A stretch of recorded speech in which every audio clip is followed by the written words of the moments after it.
So, I've told this story on Reddit a few times but figured this subreddit is the obvious place to get it out of my system. For reference, I'm now 31, but this happened in 2014 when I was 26 and my ex-fiancée was 25, let's call her Barb. We met in college and dated for 3 years prior to our engagement with a wedding date booked by the 4th year. Neither of our parents are well off financially and she was attending grad school, so the financial responsibility fell on me, which totaled $20,000 that was paid in full 4 days prior to the wedding. Leading up to that nightmare of an evening, we had our typical mid-20s relationship issues with bouts of poor communication, excessive drinking on weekends, and an occasional fight over trivial bullshit. Aside from that, we had a great relationship and spent a ton of time together figuring out post-college life and planning for our future. As I said above, the wedding and reception venue cashed my check 4 days before the wedding and the contract stated this was non-refundable. Over 120 guests were confirmed, a couple dozen from out of state, tuxes and bridesmaid dresses were fitted and paid, and everything was falling into place.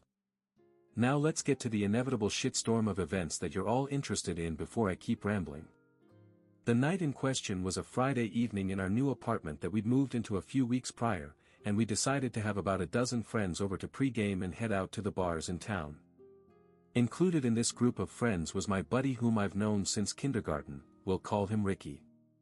Barb and I had spent a lot of time with Ricky over the last 3 years and he was definitely one of her favorite one of my pals, which is generally awesome when you're so gets along with people in your social circle.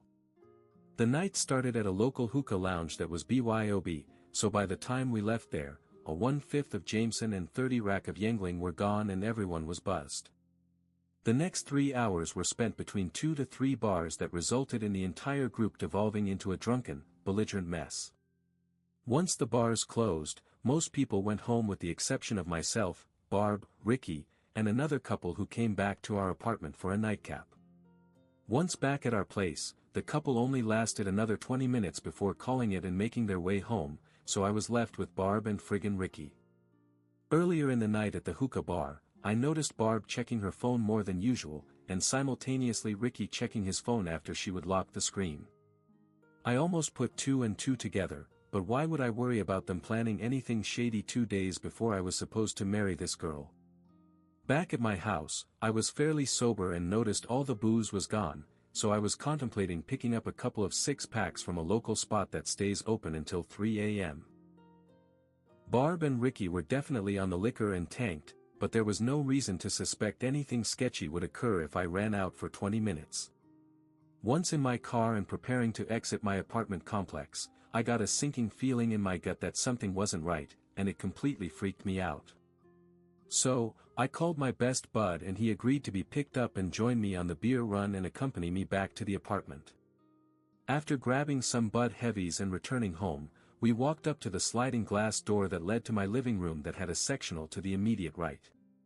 We opened the door, took 2 steps inside the apartment, and my ex-fiancée was completely topless and mounted on Mr. Ricky fucking tonsil deep down each other's throats. The amazing part of the situation was neither of them appeared to notice that my buddy and I were 10 feet away watching their sloppy, drunken escapades. After 7 to 10 seconds of attempting to comprehend the current situation, I lost it, dropped the booze, threw her backward off Ricky completely topless, and landed 2 hard right hooks to Ricky's eye and cheek while he was still laying on his back with the most terrified look on his face. To put things in perspective, I am 6 feet 220 inches lbs and have played hockey my entire life. He is 5 feet 6 inches 140 pounds and a runner. Immediately following the assault with my fist, Ricky started snoring, didn't know this was a thing, and was asleep for at least 5 minutes while I was losing my mind over the situation.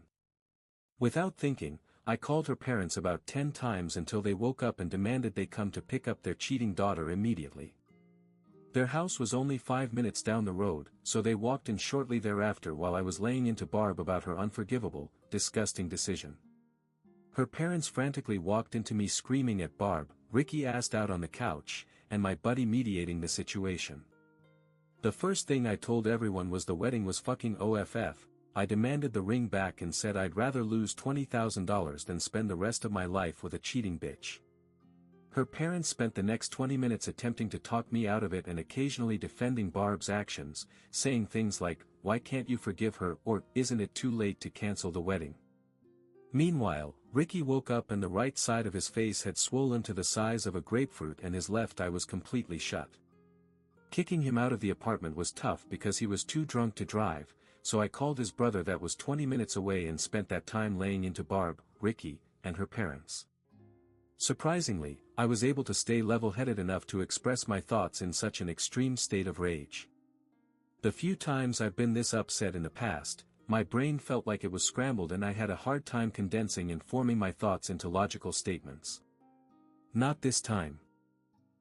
By the time Ricky's brother picked him up and Barb's parents shuttled her home, I had systematically picked apart any objection, opinion, or plea for reconsideration expressed by everyone in the room. It felt really fucking great. I'm not going to pretend the following months were easy and everything worked out in my favor. 2 months later, the pharma company I worked at decided to lay off my entire division. I had racked up thousands in credit card debt to pay for the wedding, unemployment haunted me for 5 months, and I was diagnosed with major depression. Life was fucked up for a few years and I wouldn't wish that on anybody, but now that I'm 31 things have settled down and I couldn't be happier. Thank you for letting me get this off my chest.